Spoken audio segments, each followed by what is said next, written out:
All right, guys, welcome in here. It is the Early Edge. Joe Raineri alongside Dave Cokin, powered by WagerTalk.com. It's all about college football, and I can tell there is nobody, and I mean absolutely nobody, I'd rather be talking college football with than Mr. Dave Cokin here, just absolutely tearing it up, cashing tickets left and right.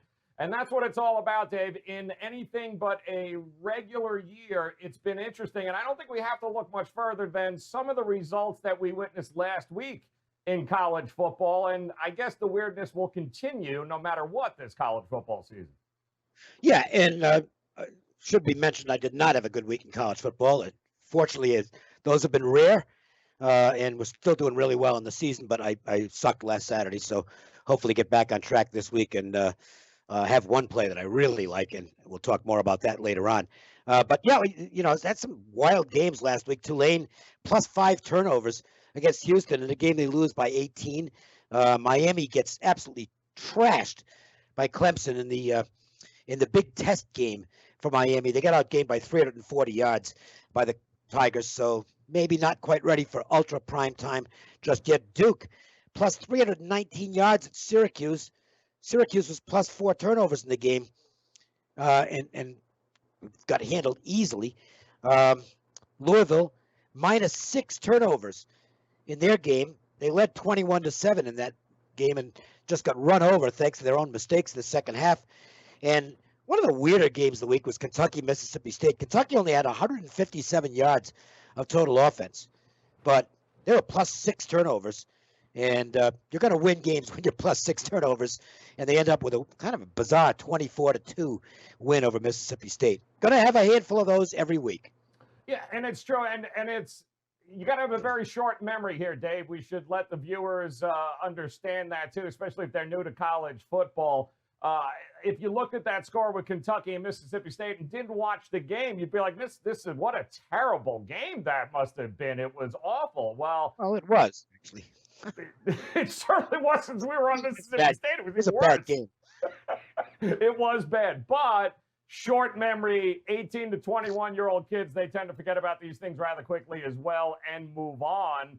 And when we look at the list that we've got going on this week of games, I know there were a few things.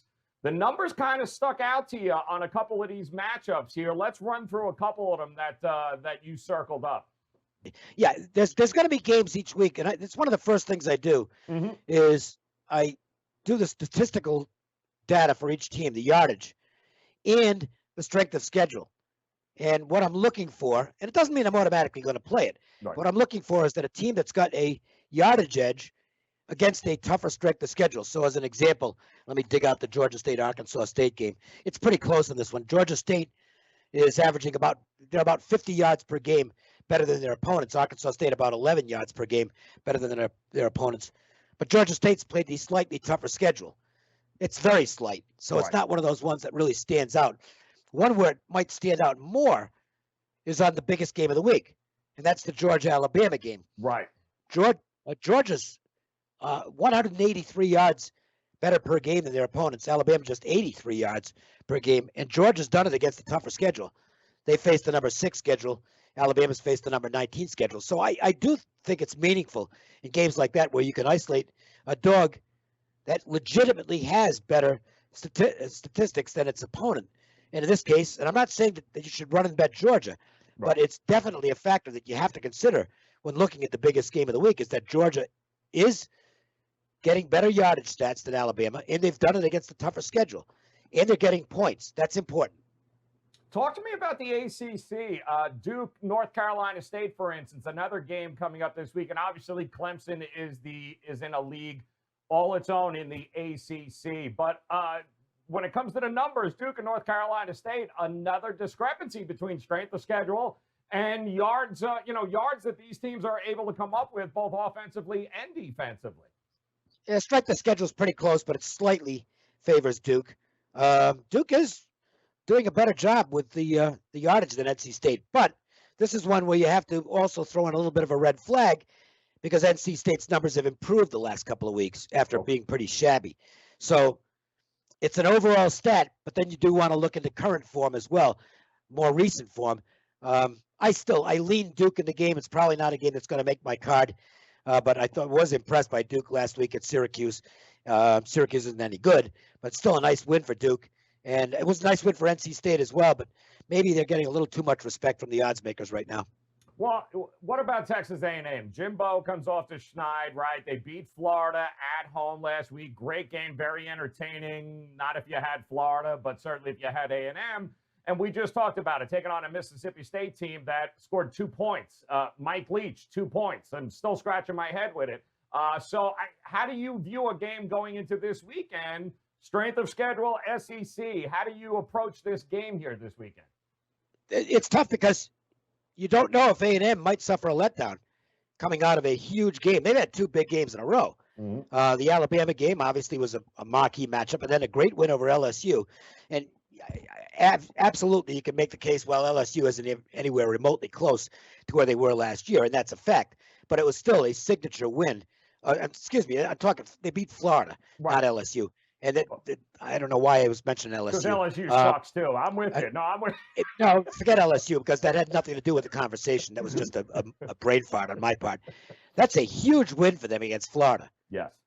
Huge. Yep. And they could be in a bit of a letdown situation here, facing a Mississippi State team that has looked absolutely horrible the last 2 weeks.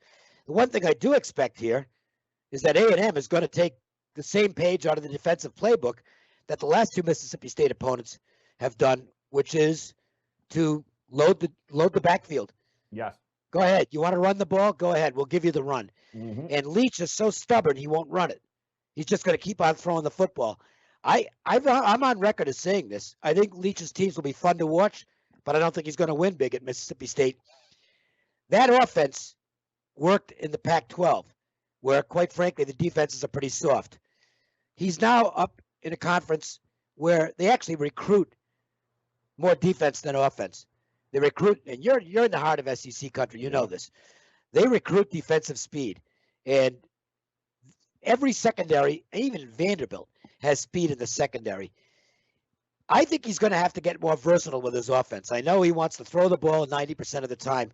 I don't think it's going to work in this conference, and he's not going to get the guys that other programs have. I was dubious on this hire to begin with. I think it's too big time for Leach. I think he is better at a program like Washington State where there aren't any expectations, and you could pull a couple upsets a year and get to a bowl game, and that's fine. It'd be fun to watch. This is not going to be fun in the SEC. He's going to be going against monsters on a weekly basis. And my opinion, it's not going to go well for Mississippi State. I'm on record. I don't think it was a good hire, and we'll see. We'll see if I'm right or not. It's interesting that you bring that up, too, because there was another big hire in the state of Mississippi over the summer, too. But that guy had been in the SEC. Who do you have more faith in moving forward to be able to cover numbers? Is it Lane Kiffin? Way more on Kiffin. You have to, Kiffin, right? Kiffin's kind of a controversial guy, but he can coach. He can coach football. Yeah. And I think Mississippi. I'm not saying they're going to get to the level of the top teams in the conference. It's just it's Ole Miss, okay? But there's no reason they can't be a bowl team every year under Kiffin, and he'll pull some occasional upsets, and they'll be pretty good. They just won't be Alabama or Georgia level, but they'll be a very solid SEC program moving forward. I think Mississippi will absolutely be better than Mississippi State by a considerable margin within a couple of years. Let's talk about a couple of red flags coming up this week and some scheduling red flags, which is another handicapping tool for you, Dave, and is a great bit of advice to those of you that are diving into handicapping some college football. There are some things on the schedule that jump out at you, and I would say Cincinnati at Tulsa might be one of those games this weekend here that jumped off the page. Yeah, it's one because Cincinnati's got some really big games coming up, and it might be easy for them to overlook Tulsa. Mm-hmm. Now, the one good thing is they didn't play last week, so I think that should help their focus. But these are situations, especially, everybody knows when there's a gigantic game coming up in one of the major conferences. But in the AAC, they don't get as much attention on a national basis. And this is a league where you can look for scheduling spots where you might catch a team in a bit of a sandwich or maybe looking ahead to bigger opponents. And Cincinnati's got bigger games coming up in the Tulsa game. I think they can go in and win anyway because Tulsa isn't any good. But it's a tricky spot for Cincinnati. There's a couple of those like that this week. Also be aware of where some of this early money, and early money matters. Does it not, Dave? You preach it every week here. Well, Early money matters. I mean, it doesn't decide who's going to win or lose the game, but it does give an indication as to when you're supposed to bet. Because the idea, no matter what you're doing, whether you've got, look, the whole idea is to get the optimum number. Mm-hmm. So let's do a little market watch for this week. We'll start with the Wednesday game, Coastal Carolina, UL Lafayette. Money is showing on the favorite, despite the fact that the dog has been doing quite well this year. But the money is showing on the favorite. The Georgia State-Arkansas State game, we touched on that a little bit, and you're seeing some money for the dog there. BYU Houston's interesting. It's not one of the WagerTalk services, but it is a major service, and they, I believe, released BYU as a play on Tuesday morning, and you saw the line go wild on that game. BYU went all the way up to 6 at one point at Pinnacle. There has since been some buyback, so it's back to 4.5 and 5, but that was a significant move on that game. Moving to the Saturday games, let's see. We're seeing a little money on Virginia Tech. Nothing really substantial there. And I'm going through these as I scroll through my Don Best screen so I can get you the updates. The Virginia line was going up, but it does appear that the Virginia quarterback, Armstrong, was concussed last week, and we don't know what his availability is. That number is settled back down to 3 now. Yep. I think once we know what the quarterback situation is at Virginia, you might see it tick back up. I don't think it'll tick back down because Wake Forest is not respected in the marketplace, and with good reason. They're just an absolutely horrible defensive team. I think if you like Auburn, you need to get them early. Right. That line's 3.5. I think the number will go up in that football game. North Carolina is getting a lot of money against Florida State. Florida State's getting completely disrespected in the market, and can anybody argue against that? Liberty Syracuse is really interesting. Liberty is getting play against Syracuse, and on a stat matchup, they should. I mean, Syracuse, as bad as they've been, they're plus 10 turnovers on the season, which is amazing. I think it's the best turnover ratio in the country, and they still can't win any games. But I do have Syracuse power rated higher for what that's worth, so not a game I'm going to get involved in. Let's see what else we've got. UAB is ticking up against a Western Kentucky team that has completely failed to live up to expectations. This was supposed to be one of the better teams in Conference USA. They have fallen on their face terrible. In a big way. It's been really ugly for them. A&M is starting to get play against Mississippi State. They mentioned the Cincinnati Tulsa as a potential look ahead for Cincinnati, and the market agrees because that line has now come down to 3. I would tell you that I am not a follow the money type of guy. If it gets any lower, I'm going to get real interested in Cincinnati just on a value standpoint. Notre Dame is going up against Louisville. If you watched Louisville play last week, it's hard to disagree with that. They were absolutely horrendous in that game last week.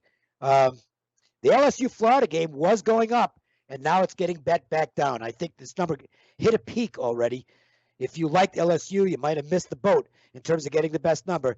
It is starting to trend down, which doesn't surprise me. I think most people, at least most of the betting market, the sharper market, will expect LSU to play a better game than they did last week against Florida. It's a shame for me that Florida lost, and that LSU also lost. I had a big circle around Florida at the start of the season on this game, and that's why I put the circles in pencil rather than ink, because I've erased that circle. Charlotte is getting some play against Florida International. Charlotte's been surprisingly impressive. Marshall, not surprisingly, getting money against a La Tech team that was absolutely hideous against North Texas last week. And Southern Miss is now one of the big movers. They have ticked all the way up to 5 in their matchup with UTEP. And by the way, Massachusetts makes its debut this week for the season against Georgia Southern. If you want something off the top of my head, Georgia Southern runs the option. Massachusetts hasn't played yet. This is not a team you want to be playing. I mean, it's an option team. You don't want to be facing option teams out of the gate anyway. UMass could get absolutely crushed in this game. Talk to me, Dave. 5% play. It's up. It's ready to rock and roll. Wager Talk. There's obviously something you loved right off the bat in college football. I would suggest, and I would guess, sooner is rather than later in grabbing this play here right now. Well, the game, all the games I mentioned where the lines are moving, this game's one of them. I'm not saying this to blow smoke. I've got such a large following from doing this for forever, and now with a huge volume of subscribers at WagerTalk, that if I put out a 5% play, the line moves. It just does. Same as with the other company I was talking about that released a big play on somebody this morning, and the line immediately got hit. So that's just what happens. The 5% plays have been good. They're 3-0 so far in football this year. 75% on all my 5% plays across the board for the last 13 months. I don't have a lot of them, Right. but I mean, it's still 15-5. Okay. I mean, that's pretty good. So that's up now, and I will be adding other plays. So if you want to get a package, there's a special up right now. Yep. They took the two, I guess, well, Marco would be in the group as well, but Ralph Michaels and myself have, I guess, the most extensive resume in terms of years Yep. in this thing. And what they did was they put Ralph and myself together in a package. If you go to my homepage at WagerTalk, it gives all the details on the special, but you'll get everything Ralph and I have in college football for the rest of the season at one pretty good price. So it's something to consider. WagerTalk.com. Guys, it's all about the early edge. It's about getting those edges and having a direction and a plan, a blueprint. It starts by heading over to WagerTalk.com. Grab that 5% play now while you can from Dave Cokin. Visit his page. Make sure you subscribe, like us here on YouTube. Come back and join us again next week. We'll get you ready for yet another week of college football. Mr. Cokin, always a pleasure, my friend. Good luck to you. We'll talk again next week. Same here, Joe. Watch out for that palm tree. It looks like it's a little shaky. I'm telling you, you know what it is? I got to turn the air down here. It's 90 degrees here. Nobody likes that. It's October. You don't want to be in 90 degrees. It's awful. Good luck, guys. We'll talk to you next week. See ya.